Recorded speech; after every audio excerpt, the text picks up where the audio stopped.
28 август 1943 година. Царският дворец в София потъва в мрак. Зад тежките дървени врати на кабинета на цар Борис III се води разговор, който никога няма да бъде записан в официалните хроники. Свидетели няма. Само двама души знаят какво всъщност се е случило онази вечер. След 70 часа единият от тях ще бъде мъртъв.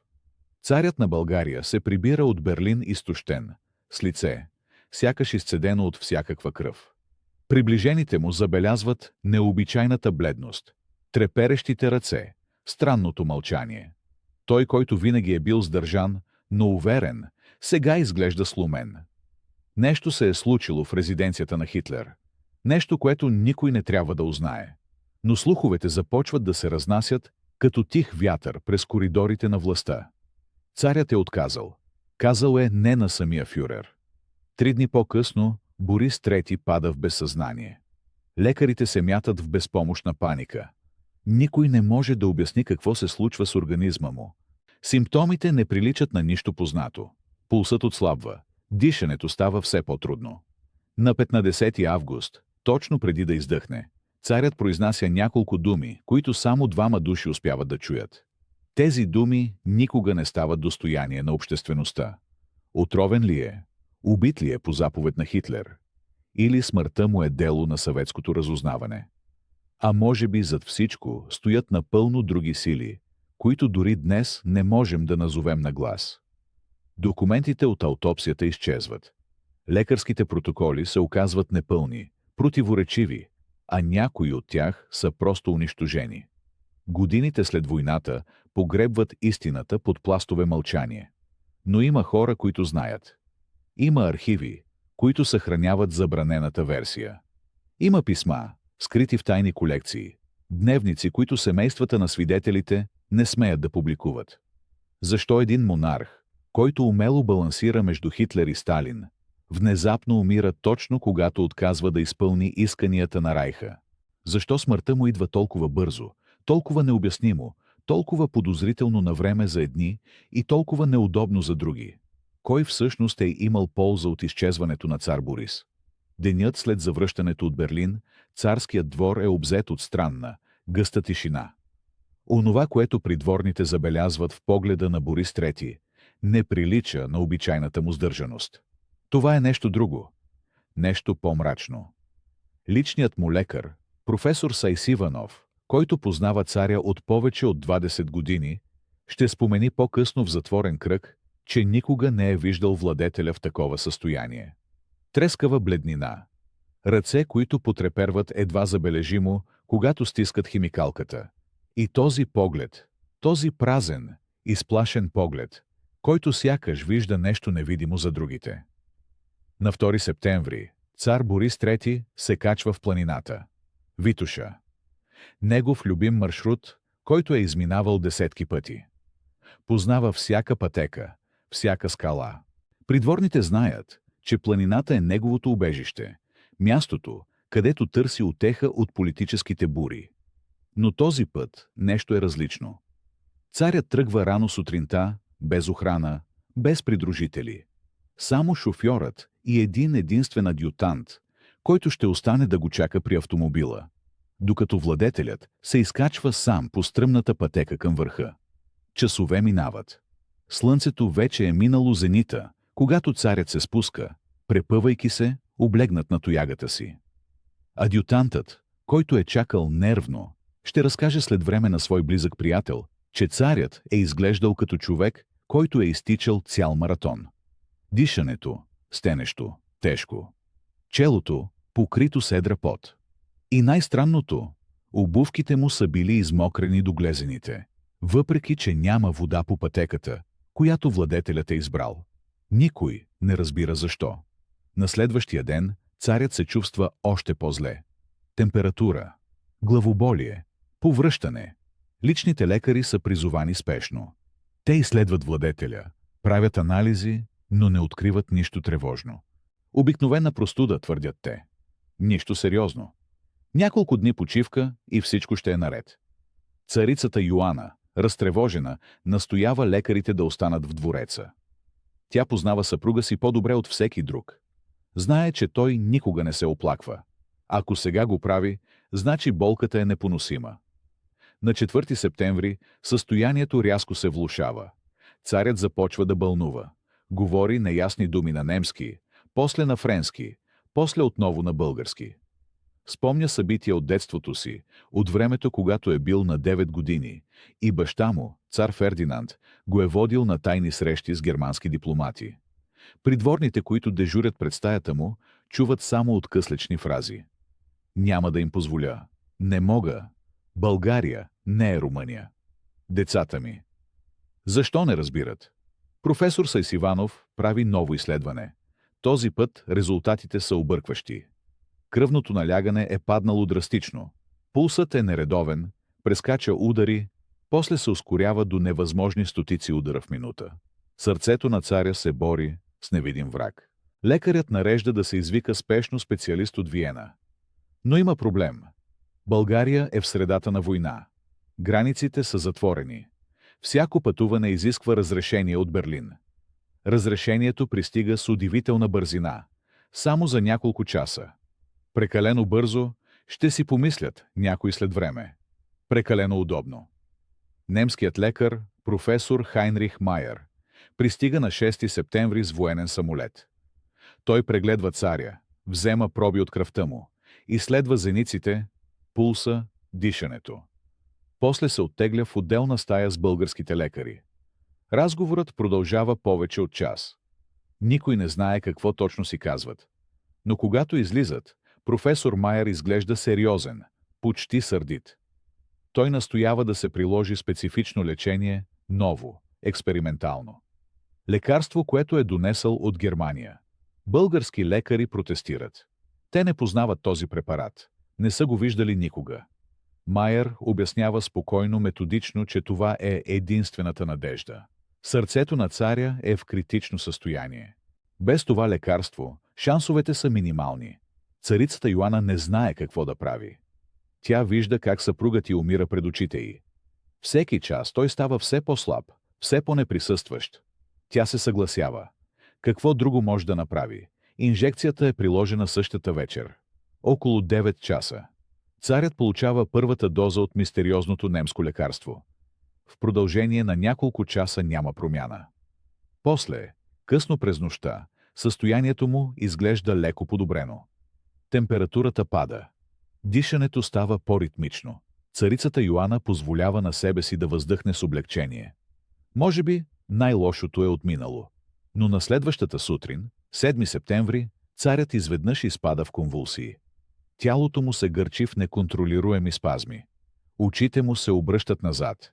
Пяната избива на устните му. Лекарите втурват в стаята, но не могат да направят нищо. Конвулсиите продължават близо 2 часа. После внезапно спират. Царят ляга неподвижен, изтощен, едва дишащ. Професор Майер прави още една инжекция. Отново от немското лекарство. Този път ефектът е почти моментален. Пулсът на царя започва да се ускорява. 120 удара. 140. 160. Тялото му се изпъва в нечовешки спазъм.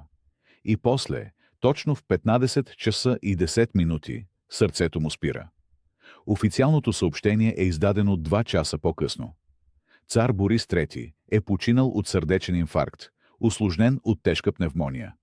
Причината – умора, стрес и планинското изкачване преди няколко дни. Никой не поставя под въпрос тази версия. Никой не смее. Страната е във война. Германия е съюзник. Всяко съмнение може да се тълкува като предателство. Но има няколко души, които не вярват на официалната версия. Сред тях е личният секретар на царя, който на 8 септември, само часове след смъртта на владетеля, изчезва безследно. Друг е адютантът, който е придружавал царя до Витоша. Той ще бъде намерен мъртъв в апартамента си след 3 седмици. Самоубийство, ще обяви полицията. Прострелян в слепоочието. Без бележка, без обяснение. А немският лекар, професор Хайнрих Майер, напуска България още същата вечер. Той качва в самолета 3 запечатани куфара и един стоманен контейнер след. Никой не проверява какво има вътре. Никой не пита.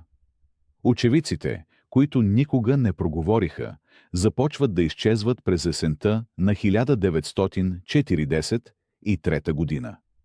Първият е младият офицер от царската охрана, лейтенант Атанас Георгиев.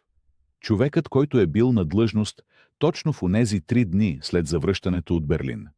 Той познава всяка стая в двореца, всеки коридор, всяко лице. На 4 септември изведнъж напуска София.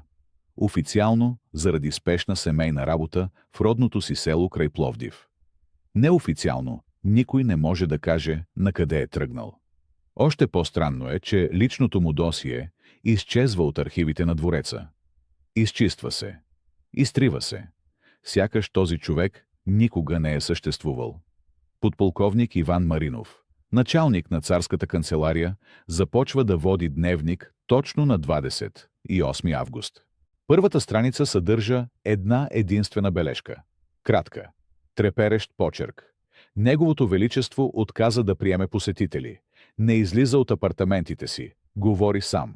Това е всичко. На следващата страница има само дата. 29 август. Празна страница. Трета страница. 30 август. Пак празна. Четвъртата страница липсва. Изкъртена. Ръбът е грапав, набраздян с отчаяние. Маринов никога не показва този дневник. Но преди смъртта си, през 51 година, го предава на дъщеря си с една единствена заповед. Никога не го чети. Никога не го показвай. Запази го. Може би някой ден истината ще проговори. Дъщерята отваря дневника едва в края на 80-те. Вътре, скрита между страници, намира снимка. Черно-бяла, размита. Мъж с тъмно пълто до гърба на царя. Лицето му е скрито. Само силуетът и дата написана с молив отзад.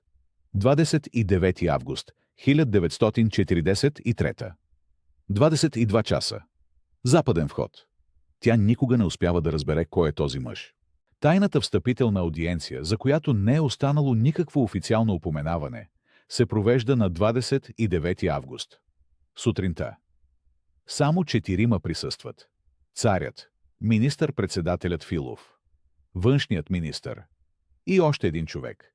Името му не е записано в протокола. Защото протокол няма. Но един от камериерите, старият Димитър, който отслужва в двореца от времето на Фердинанд, случайно влиза с табла кафе. Вижда. Запомня. Мъж с руси коси. Германски акцент. Лицето му е спокойно, но очите са студени. След тази среща, царят остава сам в кабинета си цял час. Камериерът Димитър чака отвън. Чува приглушени гласове. Сякаш владетелят говори с някого. Но в стаята няма никой друг. Когато влиза, Борис III стои до прозореца. Гледа към София. Въздъхва. И казва тихо, сякаш на себе си. Никой не може да разбере какво означава да откажеш на дявола. Димитър разказва това на жена си. Само на нея. 2 седмици по-късно камериерът претърпява инфаркт. Внезапен. Млад е. Едва 52 години. Лекарите не могат да обяснят причината. Смъртта настъпва бързо.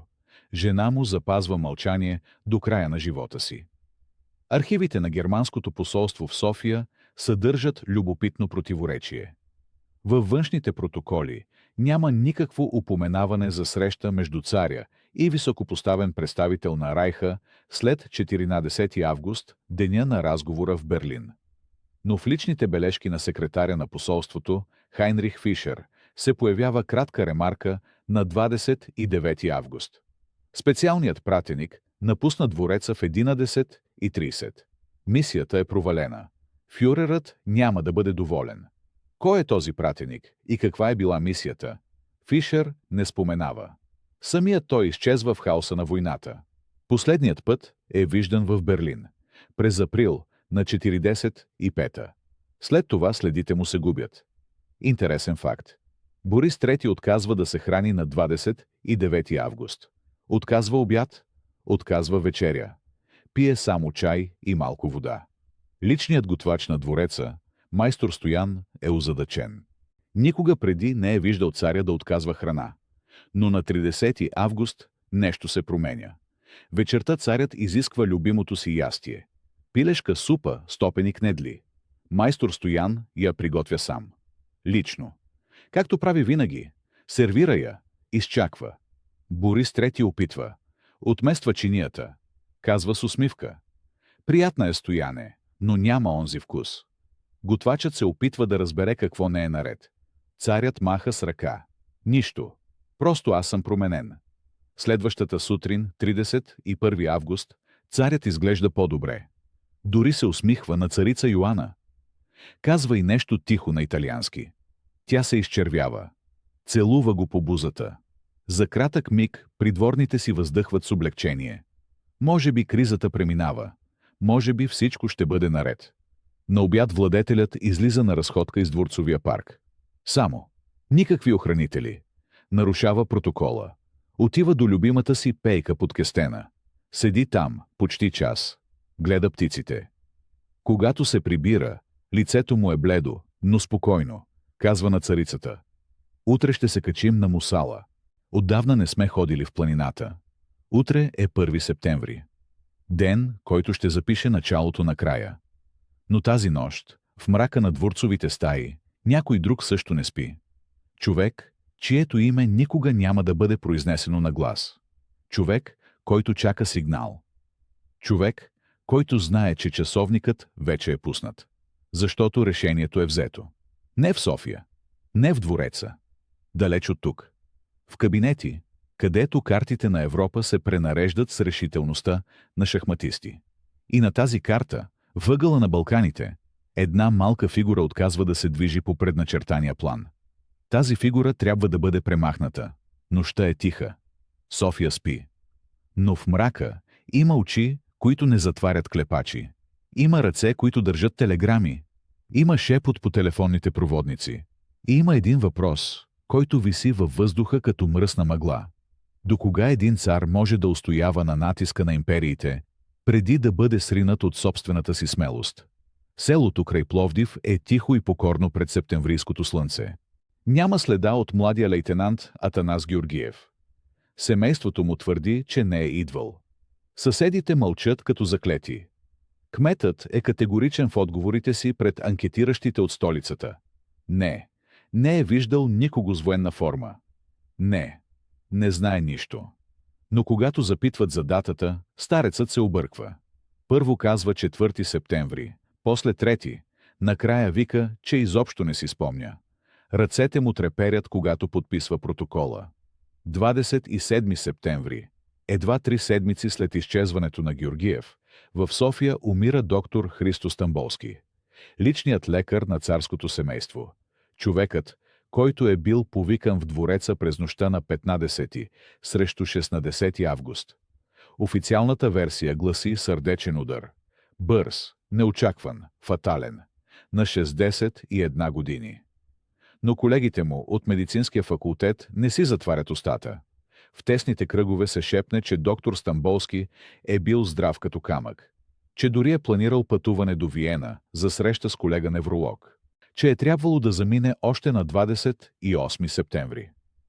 Секретариатът на двореца изгаря документи. Няколко служители виждат как в градината, зад административното крило през нощта, се палят купове хартия. Високи пламъци осветяват прозорците на кабинета на царския секретар Павел Груев. Пазачите получават заповед да не се приближават, нито да задават въпроси.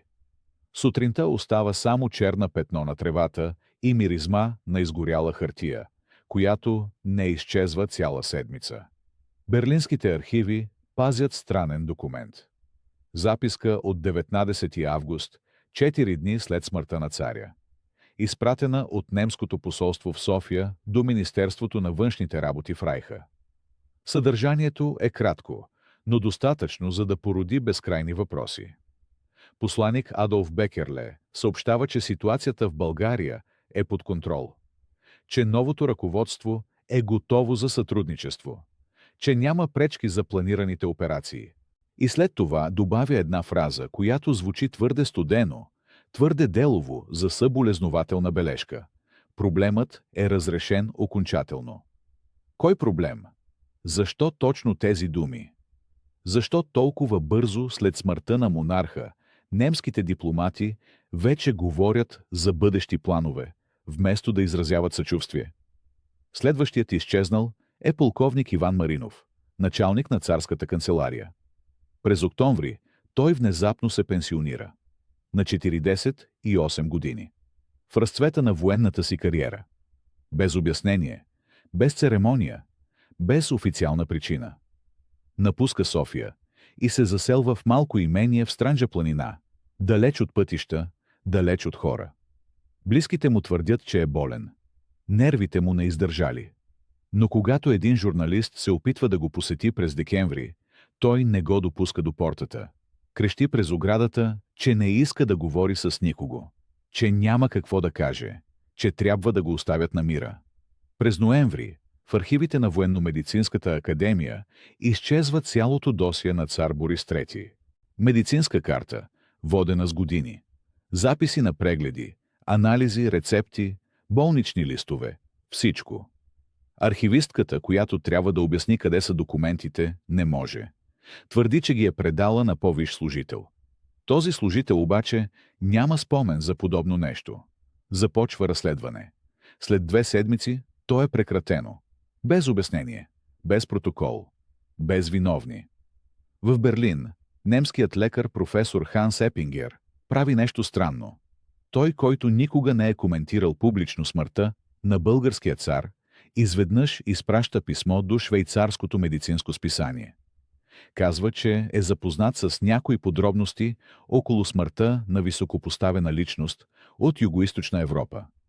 Че има основания да смята, че причината за смъртта не е естествена, че съществуват доказателства за интоксикация. Писмото е публикувано през декември 1943, но почти никой не му обръща внимание. Войната бушува, а едно медицинско предположение за смъртта на далечен монарх не вълнува никого. Но има хора, които четат това писмо много внимателно. Хора от службите. Хора, които не оставят нищо без последствия. През януари 1944 професор Епингер е намерен мъртъв в апартамента си в Виена. Самоубийство според официалната версия. Барбитуратив в смъртоносна доза. Няма бележка, няма обяснение. Колегите му са шокирани. Епингер не е бил склонен към депресия. Работил е усилено върху нови изследвания. Подготвил е лекция за студенти. Защо да се самоубива? Българското правителство обявява траур, строи параклис, организира помени. Всичко изглежда като дълбока скръб по обичания монарх. Но в кулоарите на властта се случват неща, които не се вписват в тази картина. Министри, които са били близки до царя, внезапно са отстранени от постовете си. Генерали, които са го придружавали в Берлин, са прехвърлени на второстепенни длъжности. Дворцовата охрана е изцяло сменена. Никой от офицерите, които са били на служба през онази фатална нощ, не остава в София. Разпръснати по гарнизони из провинцията, изолирани, безмълвни. Царица Йоана живее затворена в двореца. Рядко излиза. Говори малко. Сънят й е нарушен, апетитът изчезнал. Придворните дами шепнат, че през нощта я чуват да плаче, че повтаря едни и същи думи. Не му повярвах, не исках да чуя. Какво не е искала да чуе? Какво й е казвал царят? Къде са писмата, които са си разменяли? Защо личната й кореспонденция също изчезва от архивите? Има един човек, който знае повече от всички останали. Един, който е бил там, в стаята. Който е виждал всичко. Придворният камериер Никола Димитров. Той е последният, който е влизал при царя в онази нощ. Последният, който го е виждал жив. През февруари 1944. Точно 6 месеца след смъртта на монарха, Никола Димитров напуска службата. Без шум, без следа. Заминава за Америка, твърди един роднина. Друг казва за Швейцария. Трети мълчи и не отговаря. Истината е, че той просто изчезва. Няма следа от него в никакви архиви след февруари. Времето тече, а очевидците стават все по-малко. Всеки, който знае нещо, се оказва в опасност. Всеки, който би могъл да проговори, или мълчи, Или умира, или изчезва. Версиите за естествена смърт започват да изглеждат все по-неубедителни. А онези, които продължават да задават въпроси, разбират, че има неща, за които не бива да се говори на глас. Докато анкетната комисия се блъска в стената на мълчание по селата около Пловдив, в София се разиграва друга драма. Личният лекар на царя, професор Саксо-Бургоцки, изчезва. Не постепенно, не с предупреждение. Просто един ден вратата на ординацията му остава заключена. Съседите разказват за черен автомобил без номера, спрял през нощта пред входа. Разказват за стъпки по стълбите, за приглушени гласове, за тишината след това. Когато на следващата сутрин домакинът отваря апартамента с резервен ключ, вътре царува идеален ред. Облеклото е сгънато в гардероба, чиниите измити, леглото оправено. Само работният кабинет е празен, като изметен от ураган. Нито един документ, нито една история на болест, нито едно писмо. Дори снимката на царя, която професорът пазел в рамка върху бюрото, я няма. Случаят е докладван на новата власт. Разследването започва, но се проточва в странни насоки. Свидетелите се разболяват, забравят, отричат. Домакинът, който е видял автомобила, умира от инфаркт 3 седмици след разпита. Съседката, която твърди, че е чула немски говор тази нощ, изпада в странна форма на амнезия. Не помни нищо след месец август 1943 година. Лекарите поклащат глави, говорят за нервен шок, за последиците от войната. Досието на професор Саксо-Бургоцки е приключено с резолюция.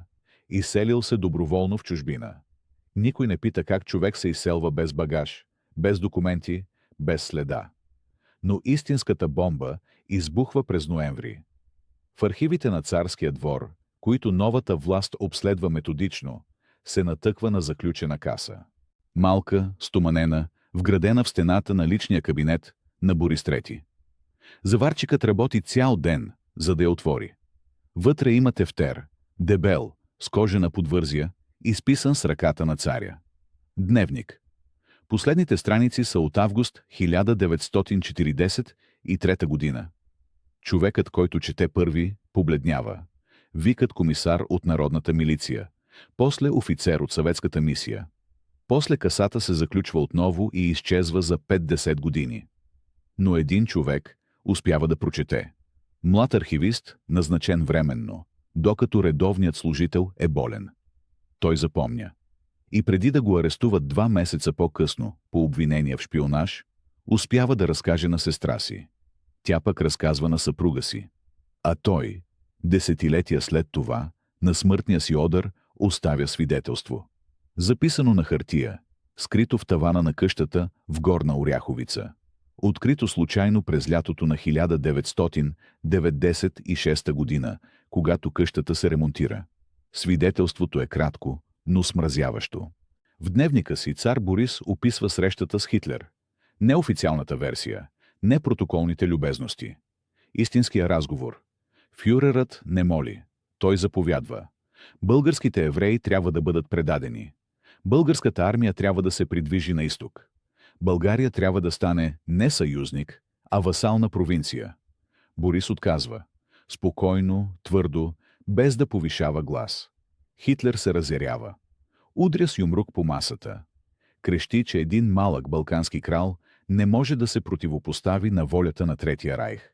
Че има начини да се накаже непослушанието. И тук идва най-странното. Според свидетелството, царят записва следното. Той каза, че познава тялото на човека по-добре от всеки лекар.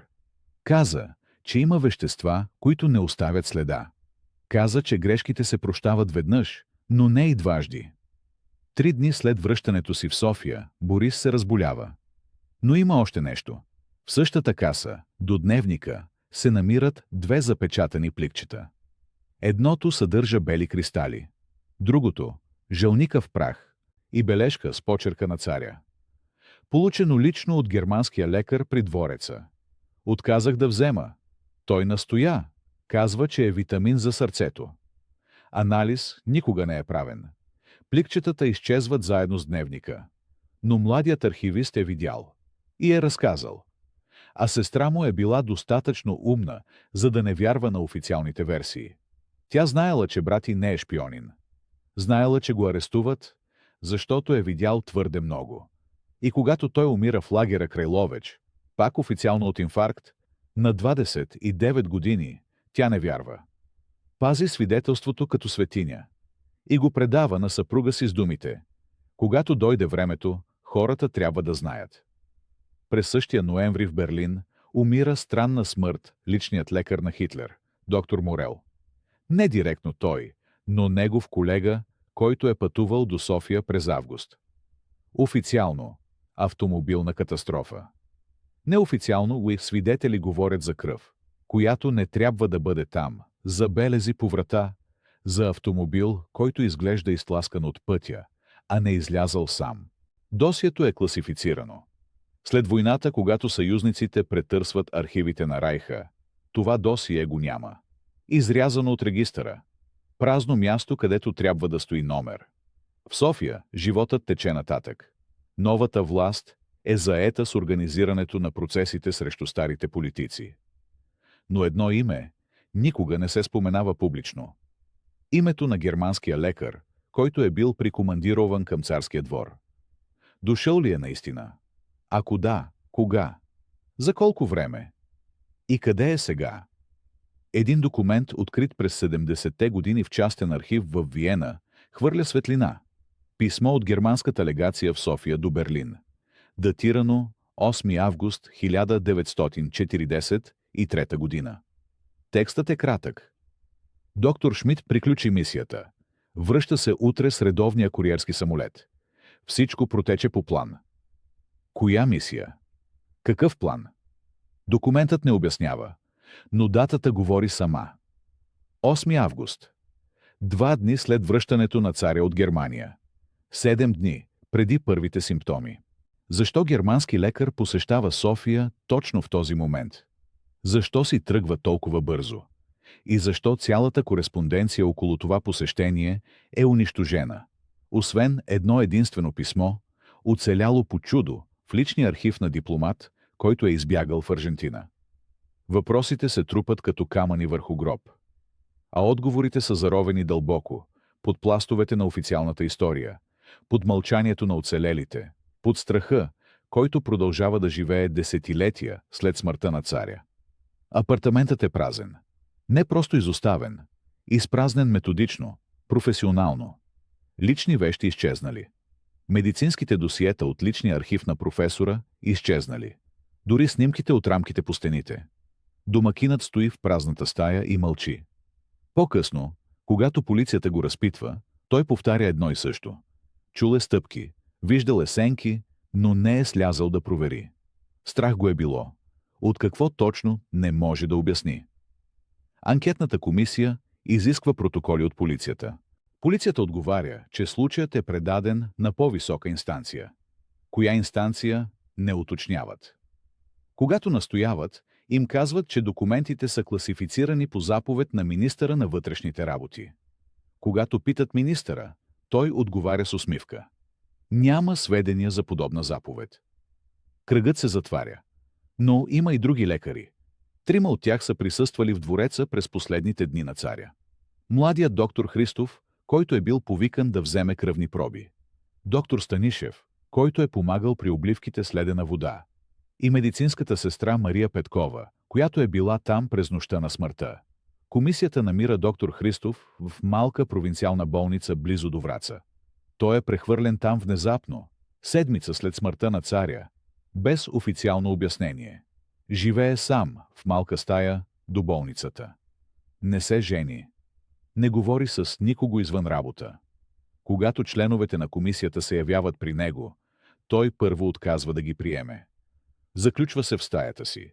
Шепне през вратата, че няма какво да каже. Че е подписал документ за неразгласяване. Че не може да наруши клетвата. Едва когато му показват официалното писмо от министър-председателя, той отваря вратата. Лицето му е пепеляво. Ръцете му треперят, докато запалва цигара. Разказът му е несвързан в началото, прекъсван от дълги паузи. Спомня си как го повикали в двореца късно вечерта, 26 август. Как го въвели през страничен вход, без да му позволят да чака в обичайните приемни зали. Как го качили по тесни стълби, които служителите използвали. Царят бил на легло, с лице, оток от високата температура, очите му затворени. Професор Саксобургготски стоял до него и давал инструкции тихо, почти шепнешком. Никой друг не бил в стаята. Младият доктор Христов взел кръвната проба бързо, професионално. Опитал се да не гледа в лицето на царя. Спомня си как професорът го изпратил веднага, без да му позволи да остане. Спомня си как се прибрал в клиниката и започнал анализа незабавно, макар да била вече среднощ. Спомня си как гледал през микроскопа и видял нещо, което не трябвало да вижда. Кръвта не била нормална. Показателите не отговаряли на обикновена пневмония. Той не бил токсиколог, но имал опит с военни рани, с инфекции, с отравяния. Това, което видял, приличало на остро токсично увреждане. Записал резултатите, но преди да успее да ги изпрати в двореца, получил телефонно обаждане. Гласът на другия край бил спокоен, куртуазен. Казал му да унищожи пробите и записите. Казал му да забрави какво е видял. Обещал му нова работа, добра заплата, сигурност. И заплашил го, без да повишава глас, без да изрича заплахата направо. Заплашил го с онова, което следва, ако не се подчини. Доктор Христов мълчи дълго след това. Членовете на комисията не го притискат. Накрая той казва тихо: унищожил съм пробите. Записите са изгорени. Но спомням си какво видях. Видях разпадане на червените кръвни телца, необичайно високо ниво на токсини в плазмата, признаци на остро увреждане на черния дроб. Видях кръв на човек, когото са отровили. Къде са оригиналните резултати сега? Той не знае. Може би са унищожени. Може би са скрити някъде в архивите на двореца или в архивите на тайната полиция. Може би никога няма да бъдат открити. Доктор Станишев също е прехвърлен. В още по-отдалечено място. Малко градче в Родопите. Но когато комисията пристига там, съседите им съобщават новината. Доктор Станишев е починал преди 2 месеца. Сърдечен удар. Изненадващ. Внезапен. Погребан в местното гробище под прост кръст. Съседите казват, че бил нервен през последните седмици. Казват, че не спял добре. Казват, че се оглеждал често. Сякаш очаквал някого. Медицинската сестра Мария Петкова е последната надежда. Комисията я открива в София, в малък апартамент в работническия квартал.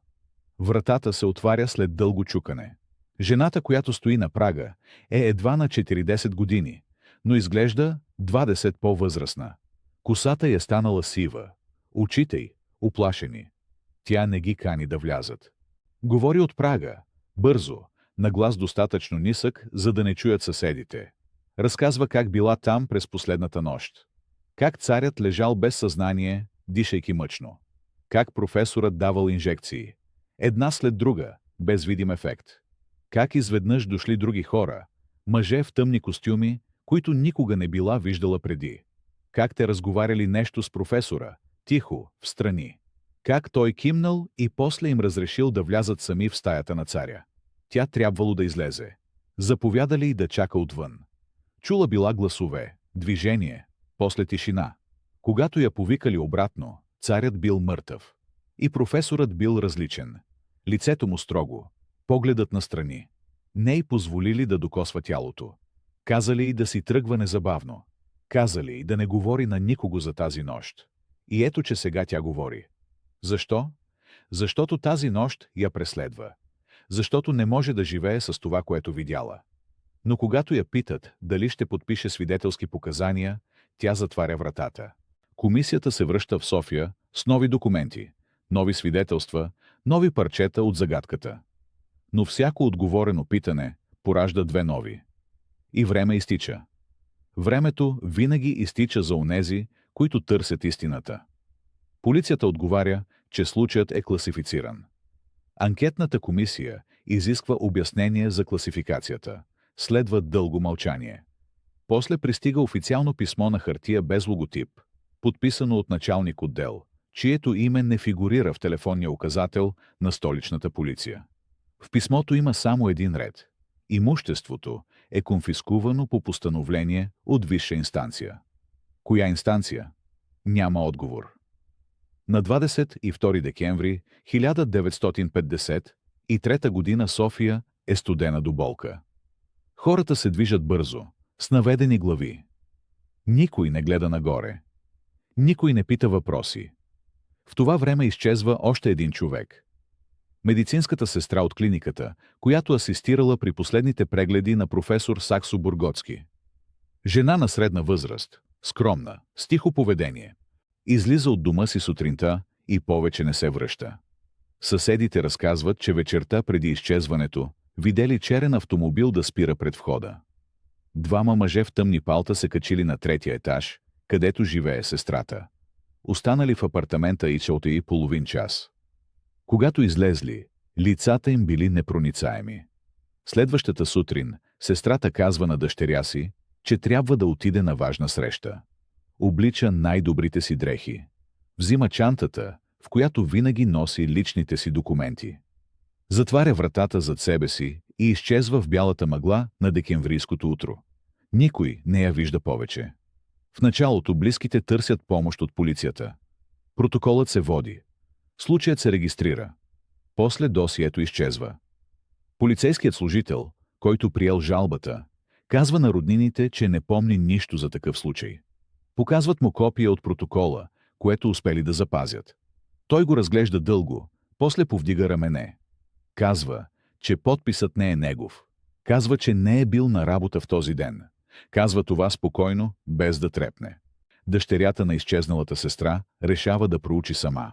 Обикаля болниците, моргите, затворите. Навсякъде получава един и същ отговор. Няма данни. После започва да обикаля клиниките, където майка й работила преди години. В една от тях среща стар портиер, който се колебае. После наведе глава и шепнешком и казва нещо. Казва и да престане да търси. Казва и че има хора, които търсенето може да им навреди. Казва и че майка й вероятно е жива, но на място, където никой не бива да я търси. Къде? Портиерът поклаща глава. Казва само толкова. На място, където държат тези, които знаят твърде много. Същата зима, по време на най-студените дни на януари 1954 година, умира още един човек. Този път не изчезва. Просто умира. Сърдечен арест. Така пише в протокола. Човекът е млад, на 34 години. Личният му лекар в свидетелството отбелязва. Остра сърдечна недостатъчност. Смърт настъпила мигновено. Не прави аутопсия. Семейството не настоява. Погребват го тихо, без голямо стечение на хора. Мъжът се наричал Стоян. Бил е фелчер в клиниката, където професор Саксо-Бургоцки работил преди пенсионирането си. Стоян имал достъп до архива. Имал ключовете от складовото помещение, където се пазели старите медицински досиета.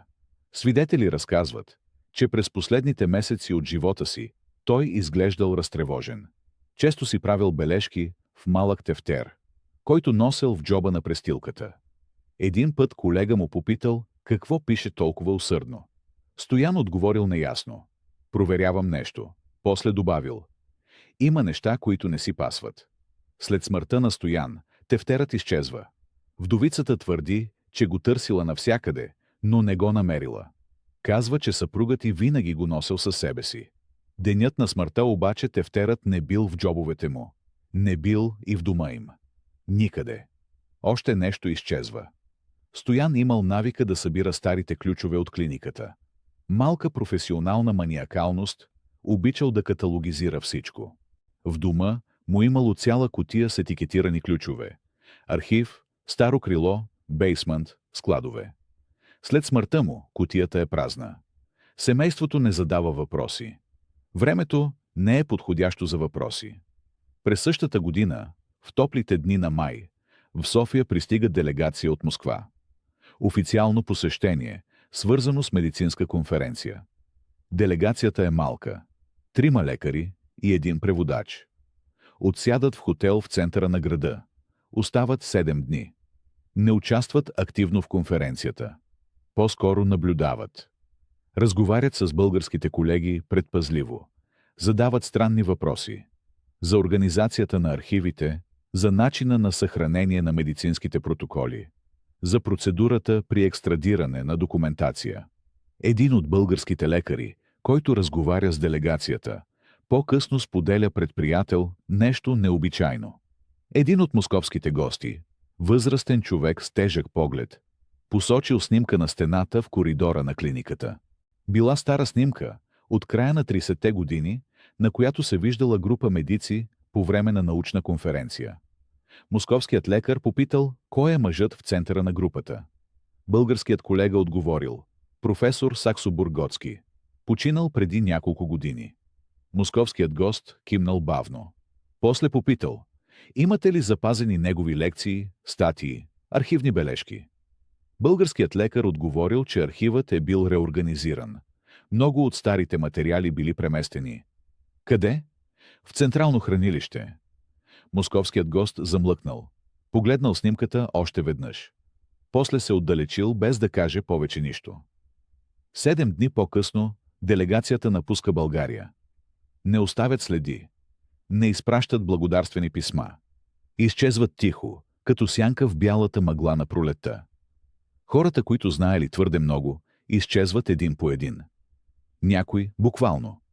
Други чрез смърт, която винаги изглежда естествена, винаги има обяснение, винаги е документирана правилно. Само че броят на случайностите започва да изглежда нееднакво разпределен. Твърде много съвпадения. Твърде много неочаквани сърдечни кризи. Твърде много изгубени документи. Твърде много хора, които преди са говорили и сега мълчат.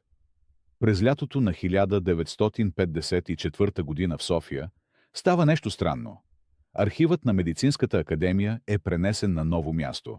Официално обяснение. Старата сграда се нуждае от ремонт. Архивът се мести в сграда на околовръстния път. Далеч от центъра. Сградата е затворена, заобиколена с ограда. Достъпът се осъществява само с разрешително от специална комисия. Никой не обяснява защо медицинският архив се нуждае от такава секретност. Човекът, който ръководи преместването, е младеж с военна стойка и студен поглед. Не е лекар, не е историк. Когато някой го пита за професията му, той отговаря уклончиво. Административна работа. Когато го питат откъде идва, той казва: от министерството. Кое министерство? Не уточнява. А въпросът, който трябва да бъде зададен, остава неизречен. Има в тази история още едно име, което дълго време никой не е смеял да произнесе на глас. Това е името на човек, който е бил в двореца точно в онези часове, когато царят е започнал да умира. Човек, който е носел черна кожена чанта и е напуснал покоите на владетеля малко преди да настъпи краят. Човек, на когото никога не са му взели показания. Неговото досие е изчезнало от архивите на Държавната сигурност още през зимата на 1944 година.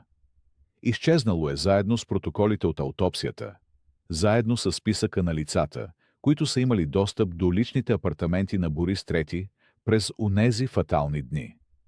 Изчезнало е заедно с името на фармацевта, който е изпълнявал предписанията на личния лекар на царя. Но остава нещо друго. Остава едно писмо, изпратено до Швейцария през месец октомври 1943 година.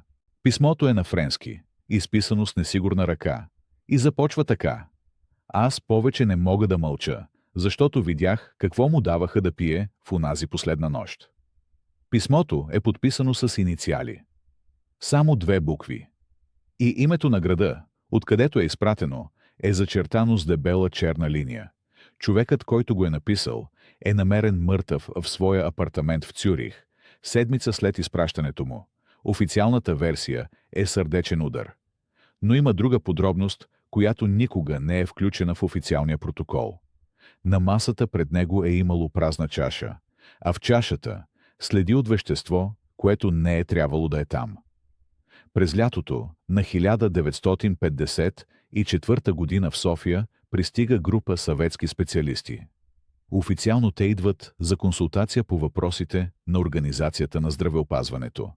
Но в действителност, те разполагат със специални пълномощия и достъп до всички архиви, свързани с медицинската служба на двореца. Те искат да видят дневниците на личните лекари на царя. Искат да видят предписанията, които са били изписвани през август 1943 година. Искат да знаят какви лекарства са били в използване. Отговорът е кратък и категоричен. Такива документи не са запазени. Архивът е претърпял щети по време на бомбардировките. Голяма част от папките са унищожени от огъня. Останалите са били предадени на временно съхранение и са се изгубили в хаоса на преврата. Но един от съветските специалисти не приема това обяснение. Той е опитен токсиколог, човек, който е работил в Лубянка и знае как се водят такива разследвания. Той иска да види протокола от балсамирането. Иска да знае кой е присъствал при процедурата. Иска да види името на човека, който е изпълнявал тази работа. И тогава му казват нещо странно. Протоколът от балсамирането е класифициран по решение на Временното правителство. Достъпът до него изисква разрешение от Политбюро. Разрешение, което не може да бъде дадено на чуждестранни специалисти, дори и ако те представляват братска страна. Токсикологът напуска София след 2 дни. В доклада, който изпраща в Москва, има само едно изречение, подчертано с червен молив.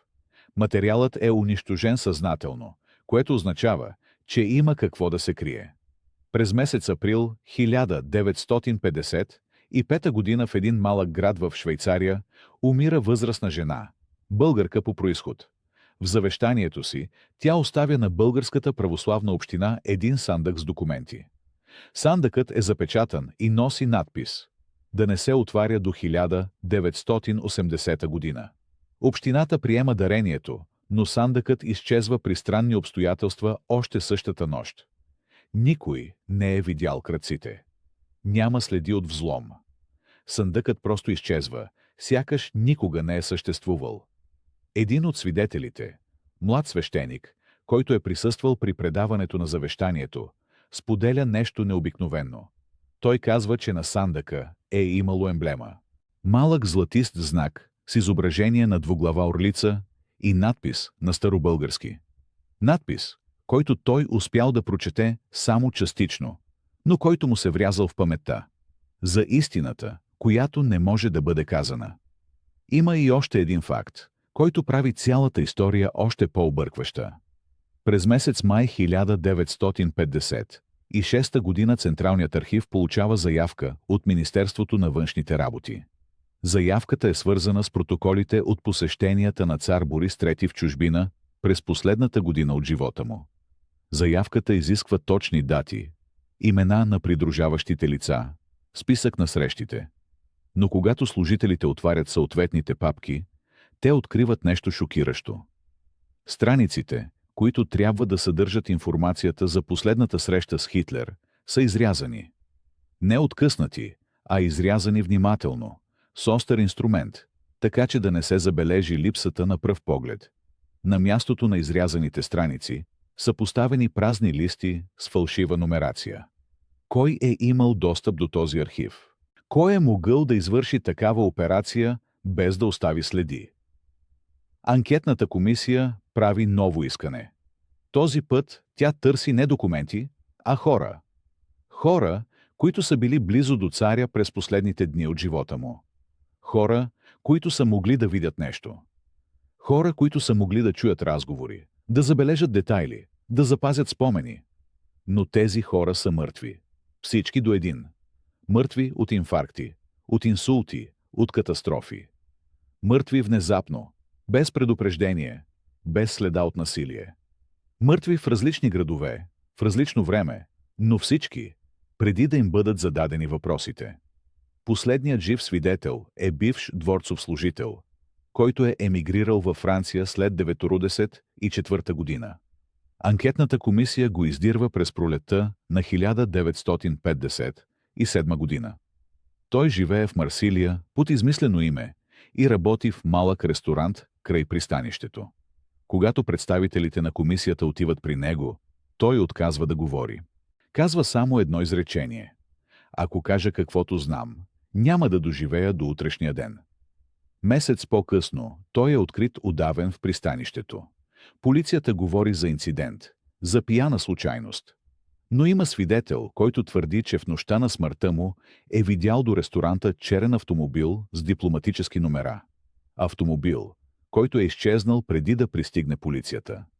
Изчезнало е заедно с протоколите от последните разговори, които са водени зад платно затворените врати на кабинета. С записките, направени с молив върху тънка хартия. С телеграмите, изпратени в дълбока нощ към Берлин, към Москва, към Лондон. За всичко, което е можело да разкрие истината. Но нищо не изчезва завинаги. Дори в най-добре пазените архиви има пукнатини. Има хора, които са видели твърде много. Хора, които са знаели. И макар да са били заставени да мълчат, понякога мълчанието им е говорело повече от думите. През пролета на 1972 година, в малък апартамент на покрайнините на София, умира стара жена. Никой не обръща внимание на това събитие. Тя е била някога бълногледачка в двореца. Обикновена жена с груба work-клот престилка и тихи стъпки по мраморните коридори.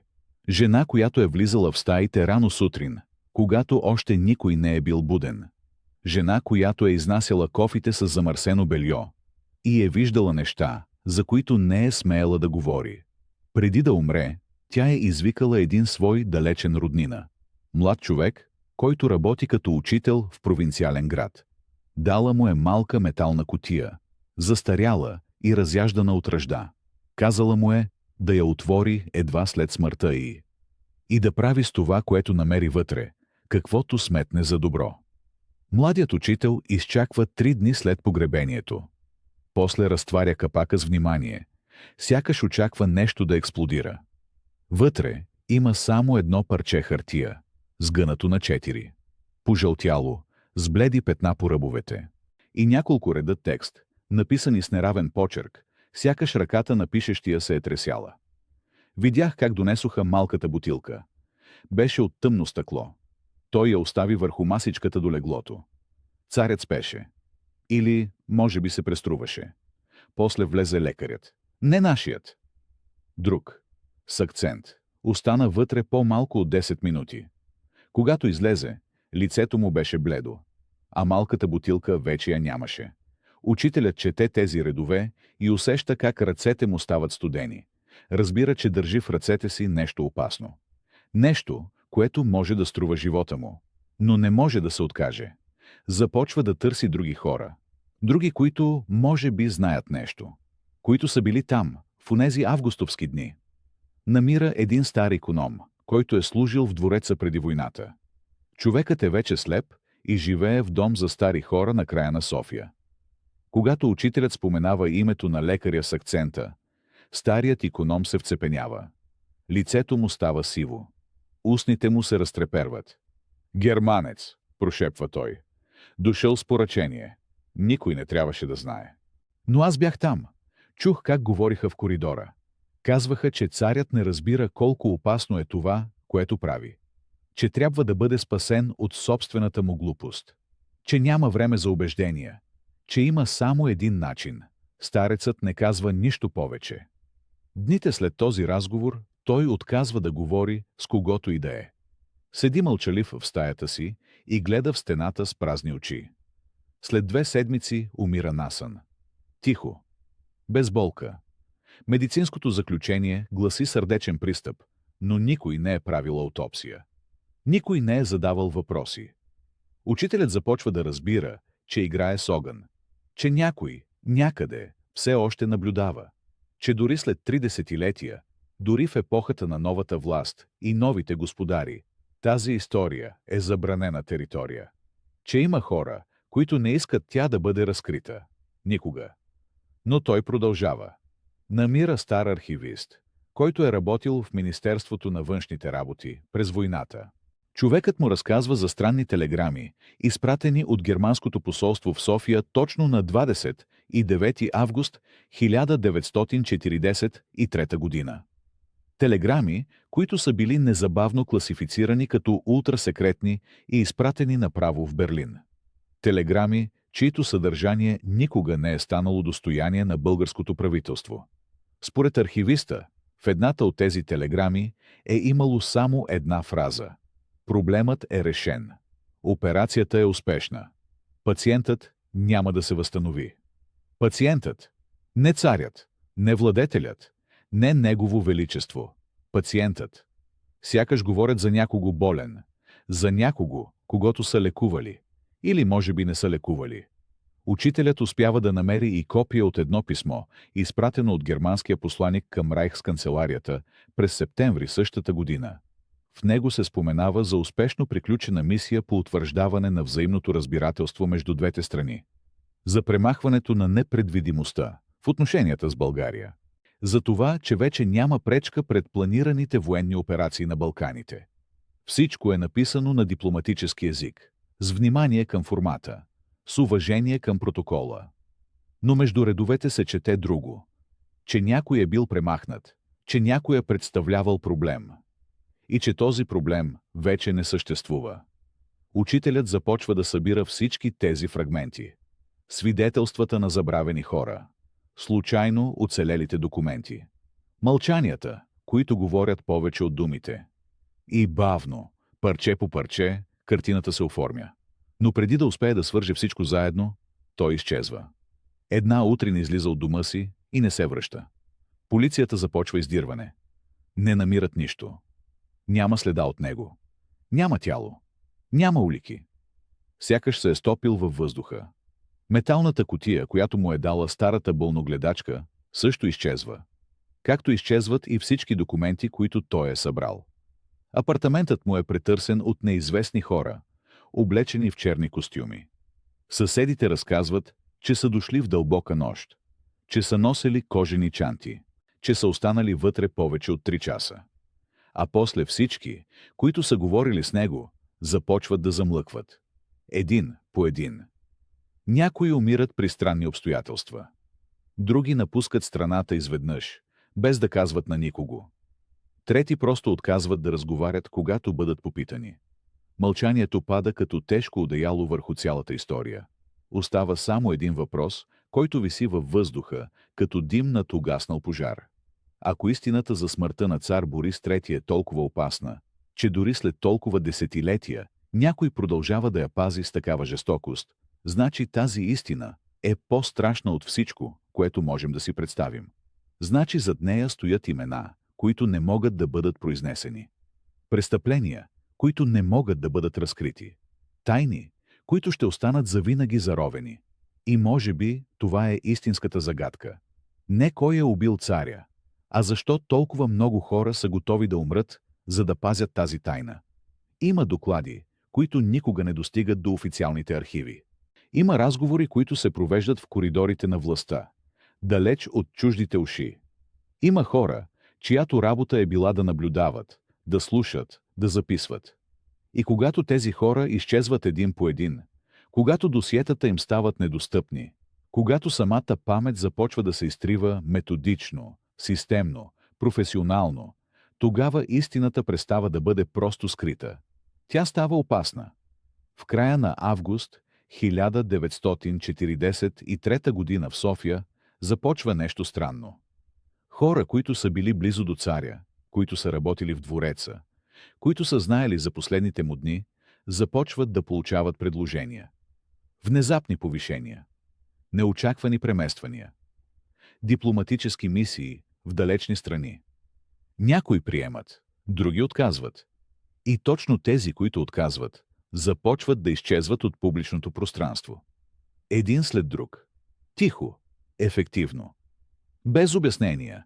Генерал Никола Михов, началник на царската охрана, човекът, който е бил до Борис в последните му часове, получава спешна команда да напусне страната още през есента на същата година. Заминава за Турция. Няма да се върне никога. Досието му в архивите на Министерството на войната е частично унищожено при едно загадъчно наводнение през 1944 година. Водата е проникнала само в едно крило на сградата. Само в едно хранилище. Само в няколко шкафа. Именно тези, които съдържали документи за царското семейство. Доктор Теофилов, личният лекар, който е бил извикан да прегледа царя в деня преди смъртта му, умира внезапно през февруари 1944 година. Сърдечен удар. На 48 години. Здрав мъж, без предишни оплаквания. Неговите медицински записки от последните прегледи на царя изчезват от семейния му архив точно след погребението. Кой ги е взел? Никой не знае. Вдовицата му обяснява на приятели, че са дошли хора с официални документи, с печати, с властта да конфискуват каквото пожелаят.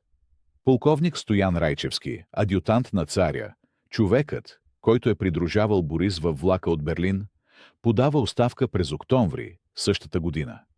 Официално, заради здравословни причини. Неофициално, според спомените на близките му, заради нещо, което е видял. Нещо, което не е искал да разказва. Последното му писмо до брат си, живеещ в Париж, е странно кратко. Само едно изречение, написано набързо, с несигурен почерк. Не вярвай на официалната версия. Те са навсякъде. Кои са те? През пролетта на 1944 година германското военно присъствие в България започва да нараства. Войски, които официално са тук, за да охраняват транспортни линии. Офицери, които официално са наблюдатели. Но техните задачи са далеч по-широки. Те разполагат с пълен достъп до полицейските архиви, до медицинските документи, до разследванията на българските власти. И всеки път, когато някой се опитва да постави въпрос за смъртта на царя, този човек получава визита. Учтив разговор, ясно предупреждение. В досиетата на НКВД, които ще станат достъпни десетилетия по-късно, има бележки за операции на германските служби в България през есента на 1943 година. Операции по заличаване на следи. Операции по премахване на неудобни свидетели. Операции, които имат само един код. Операция за тъмнение. Името е символично. Целта е ясна. Изтриване на всичко, което може да доведе до истината. Един от агентите на НКВД в София докладва за среща между двама германски офицери в центъра на града през ноември 1943 година. Разговорът е подслушан. Записан на лента. Преведен. Един от офицерите казва на другия: проблемът е решен. Няма повече документи. Няма повече хора, които да говорят. Царят е мъртъв. И истината също. Но всяка операция по заличаване оставя следи. Всяко убийство, колкото и перфектно организирано, оставя свидетели.